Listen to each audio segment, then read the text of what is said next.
ગુજરાતી ભાષામાં સે તાજા સમાચાર, દૈનિક અપડેટ્સ, હાલની ઘટનાઓ. હમણાં જ સબસ્ક્રાઇબ કરો અને નવા સમાચાર પામો.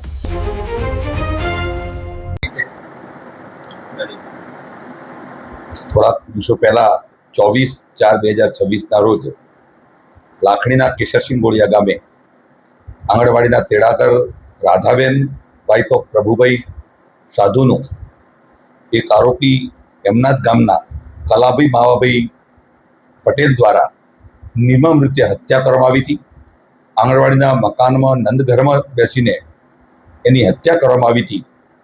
એ આરોપીએ ત્યારબાદ પોતે પણ આત્મહત્યા કરવાનો નિરર્થક પ્રયત્ન કર્યો હતો, જે હાલમાં સિવિલ હોસ્પિટલમાં આરોપી સારવાર હેઠળ છે પાંગપુર ખાતે.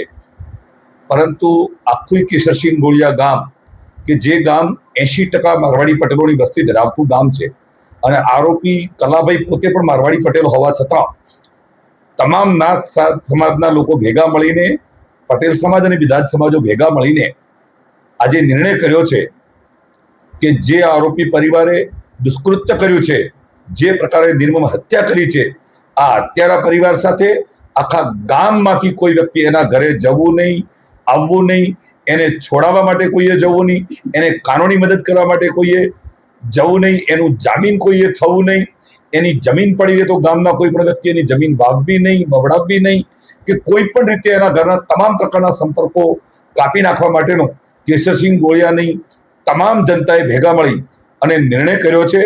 ગામના સરપંચ કલાજી પટેલ કેશરસિંહ ગોળિયાના એ પણ ઉપસ્થિત હતા, તેમજ લાખણીના પૂર્વ સરપંચ થાનુસિંહ, જયરામભાઈ વૈષ્ણવ સમાજ સાધુ સમાજના આગેવાન છે, વાસણાના સિંગર એ પણ હાજર હતા, મોનાજી પુરોહિત વાસણાના આગેવાન છે તેઓ પણ હાજર હતા અને હું પણ એ જગ્યા સ્થળ ઉપર હાજર હતો.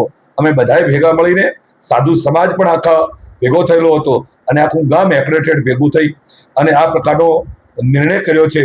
અને ગ્રામજનો તરફથી આ ગરીબ પરિવાર, જે ભોગ બનનાર મરણ જનાર પરિવાર છે અને નાના 3 બાળકો છે, એ બાળકોને આર્થિક મદદ કરવાનું પણ પટેલ ચૌધરી સમાજ અને તમામ સમાજોએ ભેગા મળી અને એને પૂરી ખાતરી આપી છે કે આ હત્યા થઈ છે, એ હત્યારાને કોઈ પણ સંજોગોમાં છોડવો નહીં, એના વિરુદ્ધમાં જે કંઈ કરવું પડે તમામ રીતે કરવાની મદદની ખાતરી અને સાથે સાથે આ બાળકોને આર્થિક મદદ કરીને એની એફડી નાણાં બેંકમાં જમા કરાવવાની પણ ખાતરી આપી છે.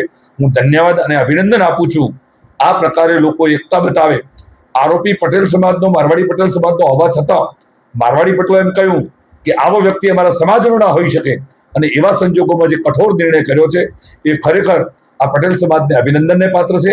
ગામના તમામ લોકો માટે આ જે છે એ અભિનંદનને પાત્ર છે. હું અભિનંદન આપું છું, એમને ખૂબ સારું કામ કર્યું છે.